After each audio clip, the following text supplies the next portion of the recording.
Hello students, welcome to my channel master Anwar. आज हम करेंगे रियल नंबर्स चैप्टर 1 क्लास 10 से very important questions. All the questions are selected very carefully from the previous question papers of CBSE board. ठीक है, तो आपने अगर इन questions को कर लिया तो they are enough from chapter 1। CBSE में यही क्वेश्चन रिपीट होते हैं, थोड़ी बहुत वैल्यू चेंज करके। ठीक है, तो आइए शुरू करते हैं। Question number 1, the product of a non zero rational and an irrational number is. ठीक है, तो हमारे पास एक प्रॉपर्टी है कि अगर रैशनल हो और एक इरेशनल हो, इन दोनों को चाहे आप ऐड कर लो या मल्टीप्लाई कर लो या प्लस, ठीक है, डिवाइड या माइनस, मीन्स चारों में से कोई भी ऑपरेशन लगा दो तो आंसर क्या आएगा? इरेशनल। ठीक है, तो अब ये क्या पूछ रहा है? प्रोडक्ट। तो वो कह रहा है product of rational and irrational.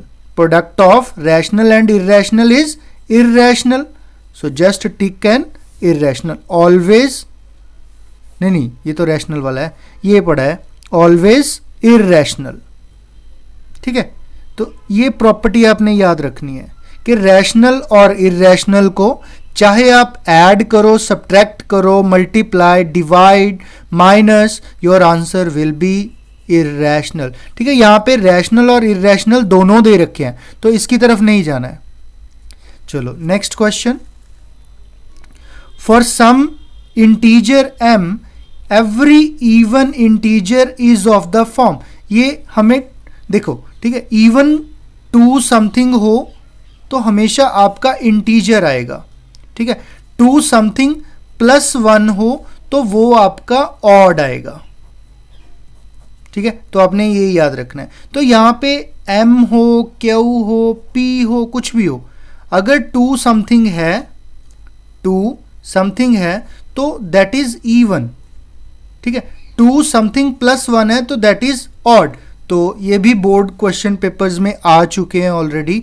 तो अब यहां पे इवन पूछा है, 2 इंटू समथिंग, तो उसने कौन सा वेरिएबल यूज किया है? m, 2 into m, so 2m is your answer. Similarly for some integer q every odd integer is of the form. अब इस बार उसने q को यूज किया है तो odd integer will be 2q plus 1, so D is your right option. So ये questions थोड़े से, अगर आपको कंसेप्ट्स क्लियर है तो just in seconds it can be solved. Next question देखते हैं। The sum of exponents of prime factors of किसका? In the prime factorisation. ठीक है, हमें क्या करना है? इस 196 के पहले प्राइम फैक्टर बनाने हैं। प्राइम फैक्टर्स की जो पावर्स होगी, एक्सपोनेंट मीन जो पावर्स होंगी उनको सम करना है। तो मैंने थोड़ा सा टाइम सेव करने के लिए ये फैक्टर बना रखे हैं। 196 का हम क्या लिख सकते हैं? 4 इंटू 49। ठीक है, that will be equal to 196, but these are not prime factors. So 4 को हम क्या लिखते हैं? 2 इंटू 2। 49 को क्या लिखा जा सकता है? 7 इंटू 7। सो 2 इंटू 2 को हम क्या लिख सकते हैं? 2 रेज टू पावर 2। ठीक है, 7 रेज टू पावर 2। अब these are called as exponents. इनको क्या कहते हैं? एक्सपोनेंट्स। सो एक्सपोनेंट्स को हमें क्या करना है? सम, उनका सम करना है। 2 प्लस 2 4, सो 4 अपना आंसर है। ठीक है, I hope the questions are very easy if you know the concepts. Next question, the total number of prime factors of prime number. Prime number के कितने factors होते हैं? We know that the definition number and itself. ठीक है, prime factor के कितने prime factor कितने होंगे prime number के? वो definition ही apply करनी है। The prime number has the factors that is number and itself, so it mean 1 plus 1 that is 2, so 2 अपना आंसर हो गया। नेक्स्ट,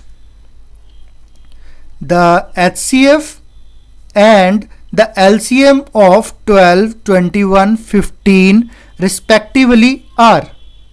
इसमें ना हम एलिमिनेशन मेथड लगाएंगे जिससे कि आप जस्ट इन सेकेंड सॉल्व कर पाएंगे।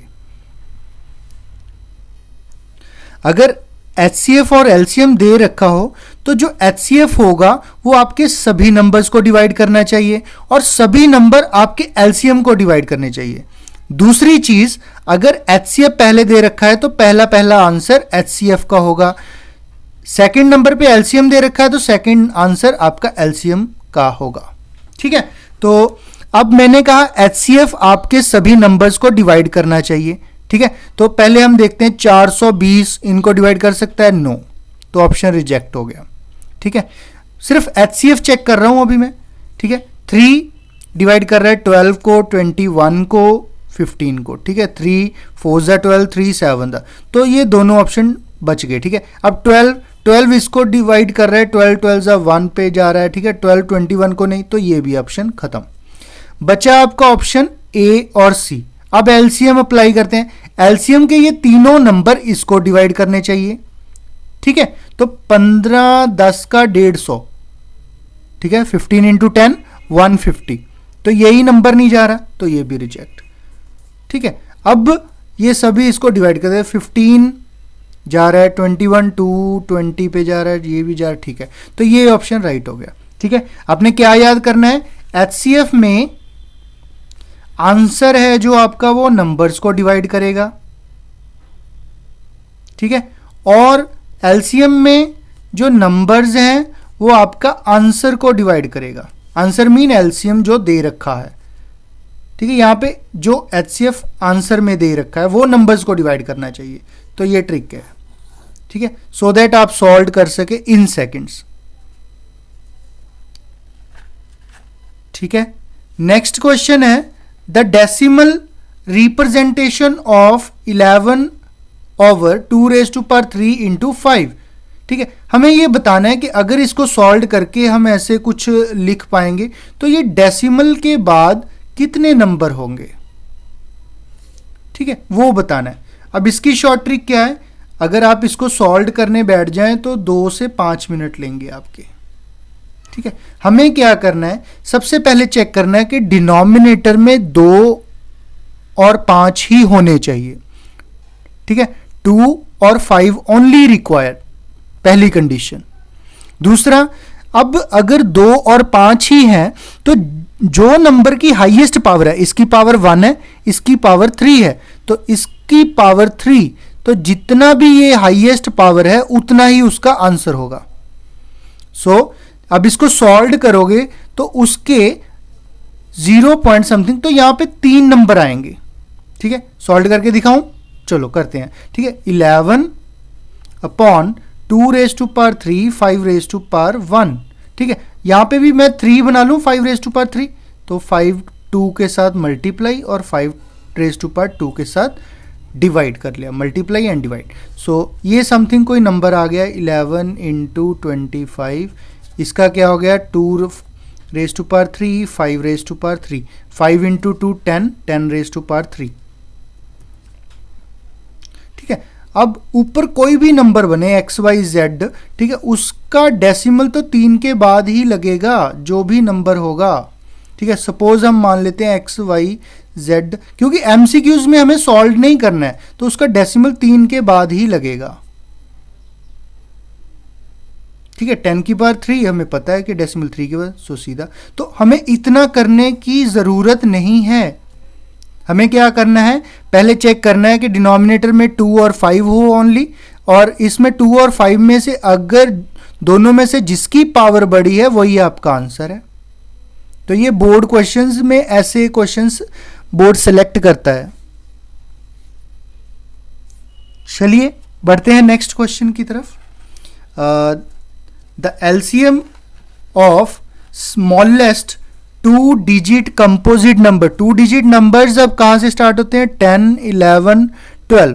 ठीक है, तो मेरा 2 डिजिट नंबर 10। अब मुझे ये चेक करना है कि ये कंपोजिट है कि प्राइम है। हमें तो कौन सा लेना है, कंपोजिट नंबर लेना है।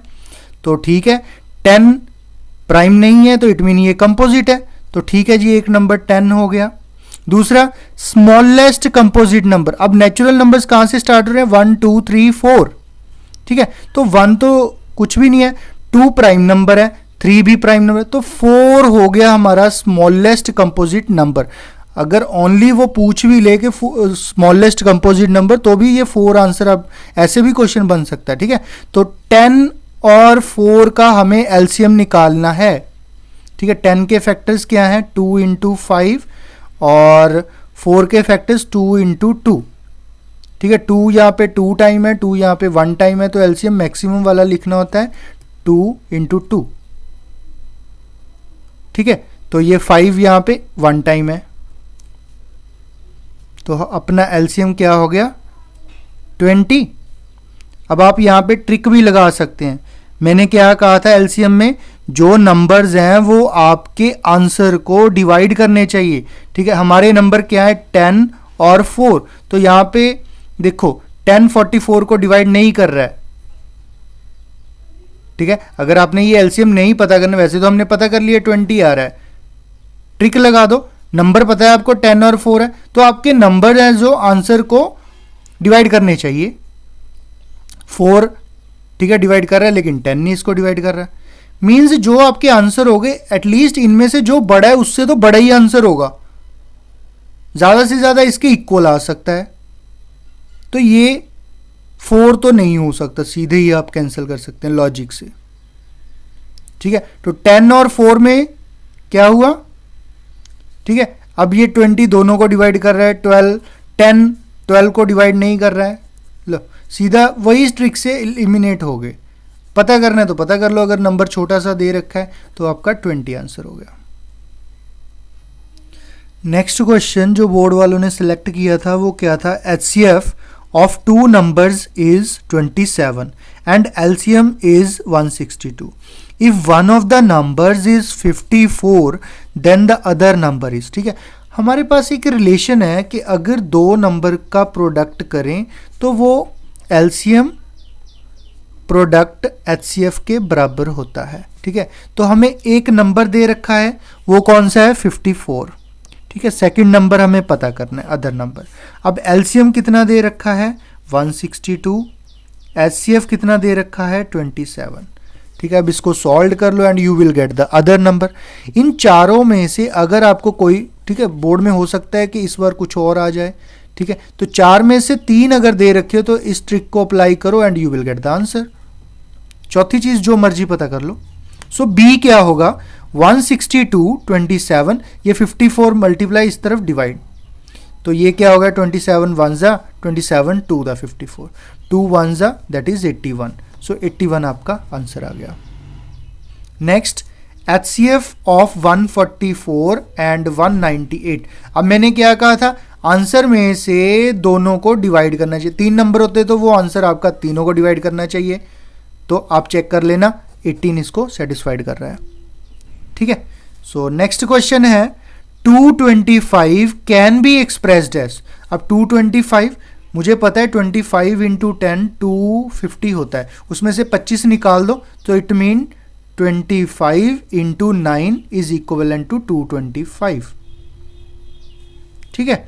तो 25 को मैं क्या लिख सकता हूँ 5 इंटू 5, 9 को क्या लिख सकता हूँ 3 इंटू 3, सो 5 इंटू 2 3 इंटू 2, ठीक है। इसको ऐसे लिखो या ऐसे लिखो, दोनों सही हैं।